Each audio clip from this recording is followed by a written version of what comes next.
If you're planning to move to Portugal, you probably already know that you need a NIF number. Today, I'm not just going to tell you how to get one, I'm going to tell you the fastest and the cheapest ways to get one. And if you don't want to wait for that point in the video, just look below for the link and you'll see a list of companies, how much they charge, and how long it takes for them to deliver a NIF number to your inbox. Hi, I'm James. I'm the creator of Portugalist.com. I'm the author of Moving to Portugal Made Simple, and I'm also the creator of Portugalist University, which is a free course that'll teach you how you can move to Portugal. I've been running Portugalist since 2016, so the question of how do I get a NIF number, that's something that comes up quite a lot. Very quickly, what is a NIF number? NIF is your Portuguese tax identification number. It's a 9-digit unique number that separates you from everybody else, and you use it when you're making major transactions or subscriptions. So for example, if you're buying a property, renting a property, opening a bank account, if you're applying for university, if you're starting a new job, if you're getting home internet, if you're getting a cell phone contract, basically all those big transactions, you need to put your Portuguese tax identification number on the document when you fill it in. Now, for most people watching this video, there's one of two reasons that they need the NIF number. The main reason people get a NIF number now is because they're applying for a residency visa, something like the D7 or the digital nomad visa or the golden visa. The NIF number is needed typically as part of the application, and then it's needed in order to get the bank account, which is another part of most applications. So this is really the first step in your fiscal journey in moving to Portugal. The second reason people need it is if they're buying a property in Portugal. So if you've come to Portugal on vacation and you found that wonderful villa in the Algarve or apartment in Lisbon, and you've decided to get yourself a little bolt hole, you'll need a NIF number in order to complete the transaction. Now, the big question you're wondering is, do I come to Portugal to get this NIF number, or is it something I can do online? Generally speaking, there are three main ways that people get the NIF number. The first is that they use a lawyer to get it. Typically, if you're applying for a visa or buying a property, you're already engaged with the lawyer already. They can get the NIF number on your behalf. The second way is there are companies that just specialize in the admin tasks of moving to Portugal. So they can get NIF numbers, they can open bank accounts, they're typically cheaper than lawyers. You can work with one of them in order to get it. And the third way is, in fact, getting one in person. I'm going to discuss all of these in detail in this video. Okay, so let's start with people who are resident, that's legally living outside of the EU or EEA. So the EU, EEA, it's a block of European countries. Think France, Spain, Germany, Ireland, etc. So if you don't live in one of those countries, if you live in the USA, for example, if you live in the UK, if you live in Canada, if you live in China, if you live in Argentina, typically, the best option for you, because of distance, for one reason, and also because of the requirement to have a fiscal representative, typically the best option for you is to use a third party. As mentioned, this could be a lawyer. If you're already applying for a visa, if you're already buying a property in Portugal, you might have already engaged the services of a lawyer. They can get the NIF number for you. Or you can use a third-party service, which is typically cheaper. They can also get one on your behalf as well. Could you come to Portugal and perhaps go to a finances office, the Portuguese tax office, and get the tax identification number yourself? Yes, you could. However, it may not be the best idea. So you could come to Portugal and try to get one. However, typically as a non-EU EEA resident, you will need a fiscal representative. Now, what's a fiscal representative? A fiscal representative is a point of contact between you and the Portuguese tax office. So because you live outside of the EU EEA, so let's say you live in the US or UK, for example, you need someone in Portugal to receive communications from the tax office there, should there be any, and forward them on to you. And you really do need this. It is a requirement, but let's say for some reason the tax office decides you owe money, you want to make sure that you're receiving these communications as quickly as possible. So you need a fiscal representative is the basic point of it. And yes, you could go hire a lawyer and get them to come to finances with you, but it doesn't really make a lot of financial sense when you could just do the whole thing online for a lot cheaper, and both of you would get to avoid standing in line in finances. Other reasons not to consider doing it is, first of all, finances is quite a busy office. It's not somewhere that people want to go when they're visiting Portugal.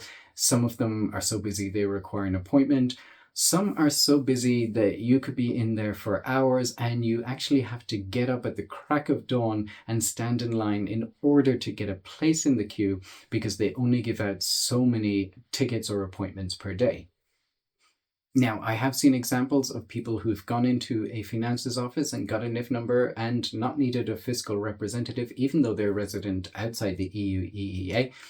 As I've said in other videos, Portugal isn't a black and white country, so things can vary depending on which office you go to. You may get lucky, you may not.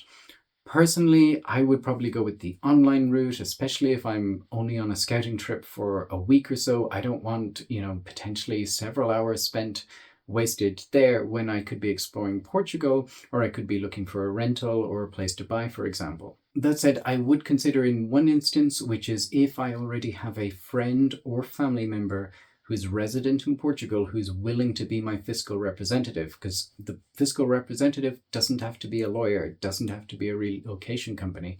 So if I knew someone who was willing to do that for me, then yes, maybe I would get them to come to finances with me, save myself 70 or 80 euros. Otherwise, I'm not convinced that it's personally worth it. So some questions that come up all the time. The first one is, can I get this NIF number now?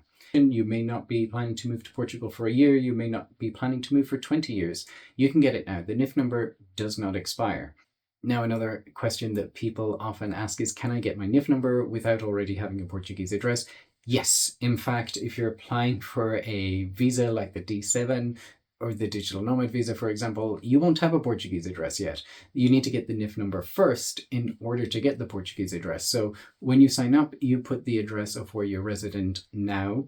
And then when you move to Portugal, you can change it to your Portuguese address, but you don't need a Portuguese address to initially get one. Do I need to keep paying for fiscal representation? Probably not. So if you get your NIF number through a lawyer, if you get it through a relocation company, typically you'll pay, say, 100, 150 euros to get it.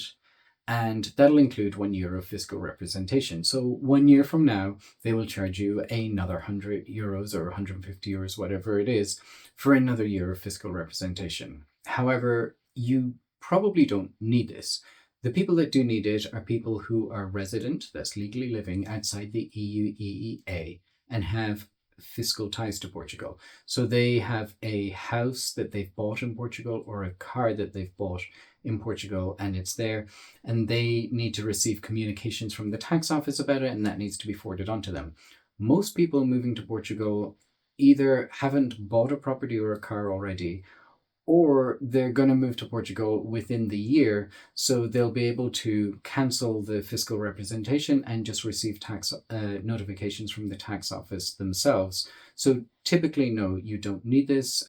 Do couples need 2 tax numbers? Yes, they do. So as mentioned, it's an individual tax number. You need 1 each. So if you're buying a property or if you're applying for a visa, you need 1 each for the application or for the deeds for the property, the mortgage, etc.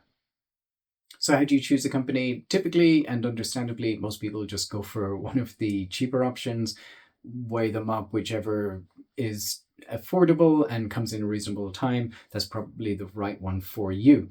However, pay attention if you're getting a bank account as well. If you're getting a bank account, these typically take at least a few weeks to open if you're doing it remotely. So make sure you get a fast NIF service. Otherwise, you could be adding a lot more time onto that because you need the NIF in order to get the bank account. Some companies offer bundles, so they'll do the NIF and the bank account in one sort of package deal. That can be cheaper than doing the 2 things separately, so keep that in mind if you are thinking about getting a bank account as well. And being honest, often it's easier to get the bank account remotely than doing it in person in Portugal, but that's a whole other video. And then with bundles, there are companies, relocation companies, that do visa packages that'll include your NIF, your bank account, and sort of document checking or something like that of the visa application. Again, it may be cheaper to get all those things in one bundle rather than doing them individually. What documents do you need? Typically, you need your passport, or in some cases, you can use an EU national ID card. You need proof of address. So that's typically utility bill, bank statement, possibly a driver's license, depending on where you live. And as mentioned, that'll be the address for where you're currently resident. Most companies or law firms will require you to sign a power of attorney document that just gives them permission to get the NIF number on your behalf, and then you'll have to pay the fee. Generally speaking, the NIF number will be sent to you from these companies by email, probably as a PDF or attachment. And depending on the company, you could get it in sort of 1 or 2 days later, a week later. It depends on how long it takes for them to deliver it. Okay, so let's talk about getting a NIF number in person. As mentioned, this is probably the best route for people who are resident in the EU or EEA. So if you're living in a country like Ireland or France or Germany or Spain, for example. Typically, if you're living in one of these countries, you're also likely to be a citizen there as well, which means that you don't need a visa to move to Portugal. And because you don't need a visa to move to Portugal, you can turn up here, move, and then get your NIF number. So it's a lot easier for you than it is for people who are citizens from, say, the US or UK, for example.